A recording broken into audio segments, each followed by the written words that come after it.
अस्सलामुअलैकुम, वेलकम है आप सभी का इस नई वीडियो में। तो ये वीडियो आप सभी बच्चों के लिए बहुत ही ज़्यादा इंपॉर्टेंट रहने वाला है। आप सभी बच्चे जानते हैं कि जेके बोपी ने बीएससी नर्सिंग पैरामेडिकल और टेक्नोलॉजी कोर्सेज का राउंड 1 का सिलेक्शन लिस्ट कुछ दिन पहले यहाँ पे इशू किया था। इस बीच जिन बच्चों की सिलेक्शन हुई थी उन बच्चों को अपना एडमिशन करने के लिए 17 ऑफ जुलाई तक का टाइम दिया था जेके बोपी की तरफ से।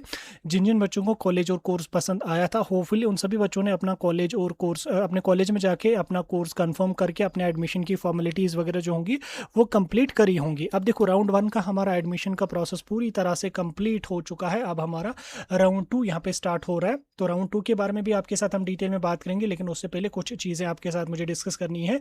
वो ये कि बहुत सारे बच्चे ऐसे हमें मैसेजेस वगैरह कॉल्स वगैरह करते रहते हैं कि हमने मतलब राउंड 1 में काउंसलिंग करी थी, कॉलेज हमें मिला, लेकिन हमने वहाँ पे जाके एडमिशन नहीं करा। क्या अब हम सेकेंड राउंड के लिए एलिजिबल रहेंगे या नहीं रहेंगे? बिल्कुल, आप सेकेंड राउंड के लिए एलिजिबल रहेंगे। अगर आपने एडमिशन किया है तो भी आप सेकेंड राउंड में जाके अपनी सीट अपग्रेड अगर करना चाहते हैं तो आप उसके लिए एलिजिबल हैं।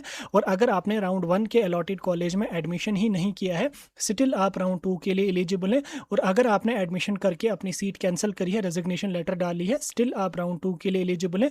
और अगर आपको राउंड 1 में कोई सीट मिली ही नहीं है, स्टिल आप राउंड 2 के लिए एलिजिबल है। यानी कि सभी बच्चे राउंड 2 के लिए यहाँ पे एलिजिबल हैं। कंफ्यूज मत हो जाना, बहुत सारे प्राइवेट कॉलेजेस बच्चों को परेशान कर रहे हैं, उनको कंफ्यूज कर रहे हैं कि आपने अगर यहाँ पे एडमिशन करा अब आप किसी भी राउंड काउंसलिंग के लिए एलिजिबल नहीं रहोगे। बिल्कुल फालतू बातें हैं, बिल्कुल गलत बता रहे हैं वो। आपने एडमिशन किया है तो भी आप राउंड 2 के लिए जा सकते हैं, आपने एडमिशन नहीं किया है तो भी राउंड 2 के लिए जा सकते हैं, आपने एडमिशन करके कैंसिल किया है तो भी राउंड 2 के लिए आप एलिजिबल हैं, और अगर आपको सीट नहीं मिली है तो भी आप राउंड 2 के लिए यहाँ पे एलिजिबल हैं। ठीक, अब जिन बच्चों को राउंड 1 में सीट मिली है वो अपने कॉलेज कोर्स से अगर सेटिस्फाइड नहीं है, अब अगर उन्होंने एडमिशन करके वो सेकेंड राउंड में अपग्रेड अपनी सीट करना चाहते हैं, तो मैं उनको बता दूं कि आप जब काउंसलिंग अपनी करेंगे उस टाइम आपको दोबारा फ़ी नहीं पे करनी है, दोबारा रजिस्ट्रेशन नहीं करनी है। उस टाइम से सिंपली आपको जो है वो अपने कोर्सेज़ को ही सिलेक्ट करना पड़ेगा। लेकिन उसमें एक चीज़ का आप ध्यान रखना कि आप कोर्सेज़ वही रखना, कॉलेजेस वही रखना जिनमें जाने का आपको इंटरेस्ट होगा। क्योंकि मैंने राउंड 1 में भी आपको बोला था कि आप वही कॉलेज और वही कोर्स रखना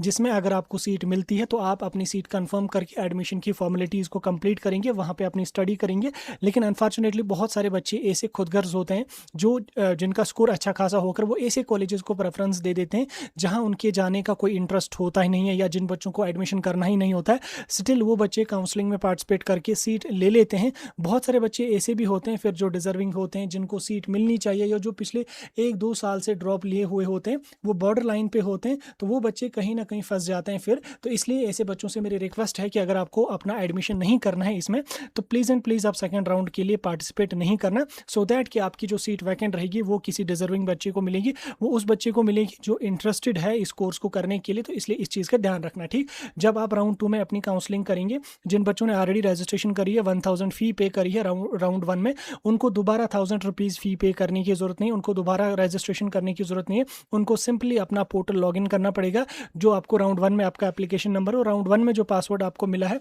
वो पासवर्ड और एप्लीकेशन नंबर लगा के आपको लॉगिन करना पड़ेगा। लॉगिन करने के बाद आपको वहाँ पे कॉलेजेस की लिस्ट होगी, आपको सिंपली वहाँ पे कॉलेजेस ही सिलेक्ट करने पड़ेंगे। आपको रजिस्ट्रेशन या 1000 रुपीज़ दोबारा फ़ी पे नहीं करनी पड़ेगी।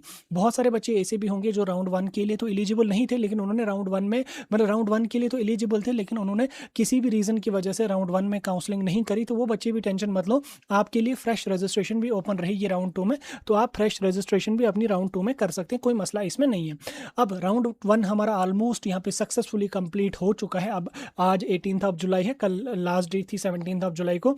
आज सभी कॉलेजेस की तरफ से जेके बोपी को लिस्ट फॉरवर्ड हुई होगी कि कितनी सीट्स हमारे पास फिल हुई हैं और कितनी सीट्स हमारे पास वैकेंट रही हैं। इसकी लिस्ट जो वो बोपी के पास गई हुई होगी। अब जेके बोपी विद इन फ्यू डेज आपका सेकेंड राउंड का काउंसलिंग का शेड्यूल इशू करेगा।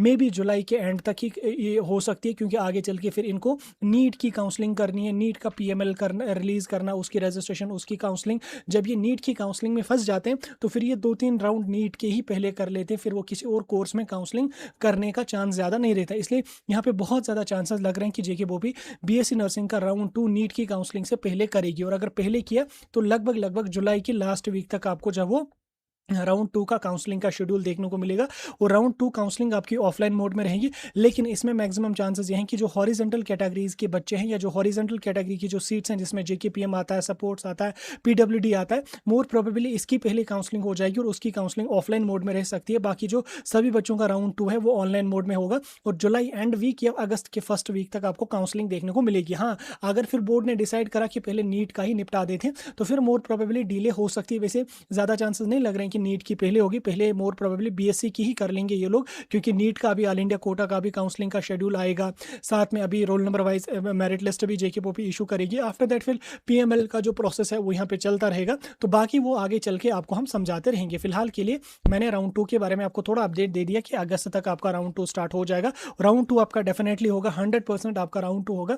आप इस चीज़ को लेके कंफर्म परेशान मत होना कि या ये कंफर्म है राउंड 2 होगा या नहीं होगा, 100% होगा और राउंड 2 आपका होकर ही रहेगा। ठीक, इस चीज़ की टेंशन आप बिल्कुल भी नहीं रहना। सभी बच्चे राउंड 2 के लिए एलिजिबल है, जिन्होंने एडमिशन किया वो भी, जिन्होंने नहीं किया, जिनको कोर्स मिला वो भी, जिनको नहीं मिला वो भी, जिन्होंने रजिस्ट्रेशन ही नहीं करी वो बच्चे भी एलिजिबल है। बाकी टेंशन मत लो, परेशानी मत लो। राउंड 1 में अगर आपको सीट नहीं मिली है, राउंड 2 में पार्टिसिपेट कर लो। ऐसे कॉलेजेस, ऐसे कोर्सेज को प्रेफरेंस दे दो जहाँ पे कट ऑफ कम जाता है, जहाँ पे ज़्यादा बच्चे जाते नहीं है। हम ऑलरेडी उस पर वीडियो अपलोड करेंगे, ऑलरेडी मैंने आपको बोल भी दिया है कि जब राउंड 2 होगा हम आपको गाइड करेंगे कि कैसे करनी है, क्या कुछ करनी है, वो हम आपको उस टाइम समझाते रहेंगे। ठीक, फिलहाल के लिए राउंड 2 के बारे में थोड़ा सा अपडेट था, आपको मैंने दे दिया। कोई डाउट